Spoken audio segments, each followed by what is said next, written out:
Assalamualaikum warahmatullahi wabarakatuh. Saya Puji Kurniasari, salah satu mahasiswi Poltekkes Kemenkes Pontianak dengan nomor induk mahasiswa 221021023, program studi Sarjana Terapan Sanitasi Lingkungan. Nah, pada video kali ini saya akan membahas tentang program studi saya. Kira-kira teman-teman udah tahu belum nih, apa bedanya sanitasi lingkungan dan kesehatan lingkungan?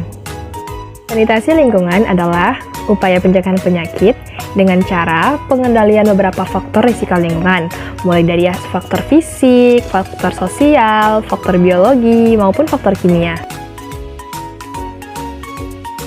Sedangkan kesehatan lingkungan adalah upaya yang dilakukan untuk mencegah penyakit ataupun berbagai gangguan kesehatan, mulai dari faktor fisik, faktor biologi, faktor kimia, maupun faktor sosial.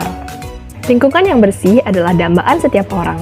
Lingkungan yang bersih dapat membuat kita menjadi lebih nyaman dan terasa lebih sehat, karena di lingkungan yang bersih kita terbebas dari segala penyakit. Untuk mewujudkan lingkungan yang bersih dan sehat, tentunya ada beberapa upaya yang harus dilakukan. Pertama, perlu adanya kerjasama yang baik antara semua pihak.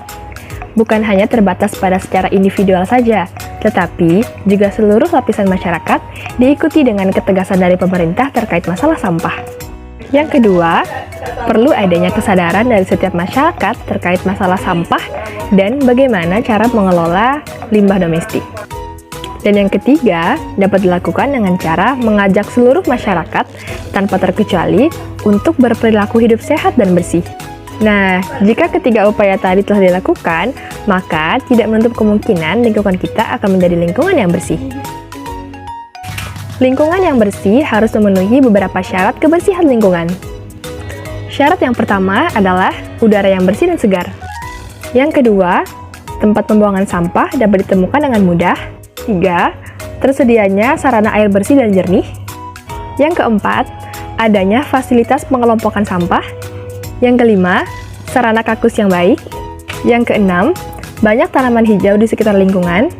Yang ketujuh, pengelolaan limbah dilakukan dengan baik. Dan yang terakhir, hewan peliharaan tidak boleh dibiarkan berkeliaran. Dengan kita berperilaku hidup sehat dan menjaga kebersihan lingkungan, tentu membawa dampak positif bagi kita. Dan juga mendatangkan banyak manfaat bagi orang-orang yang berada di lingkungan sekitarnya. Manfaat yang pertama yaitu dapat membantu untuk meningkatkan kesehatan orang-orang yang berada di lingkungan tersebut. Yang kedua, dapat mengurangi risiko penyakit menular, contohnya di masa pandemi. Yang ketiga, membuat lingkungan menjadi lingkungan yang layak huni, sehingga orang-orang pun betah untuk tinggal di sekitarnya. Keempat, mendukung upaya pencegahan banjir, karena tidak ada sampah yang tersumbat pada saluran air.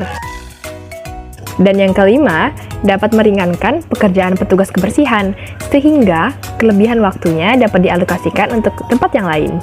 Serta dapat memaksimalkan kapasitas lingkungan karena tidak ada lagi sampah yang menumpuk.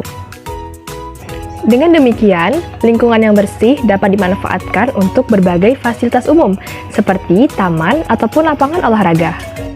Nah, itulah tadi sedikit dari saya penjelasan mengenai kebersihan dan kesehatan lingkungan.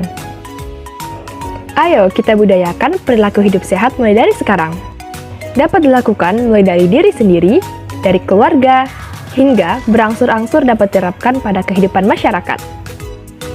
Kita sebagai mahasiswa dan sebagai generasi muda, kita wajib untuk menggencarkan perilaku hidup sehat, karena kalau bukan kita, siapa lagi? Jangan pernah bosan untuk berperilaku hidup sehat dan bersih ya teman-teman. Salam sehat untuk kita semua. Wassalamualaikum warahmatullahi wabarakatuh. Sampai ketemu di video selanjutnya.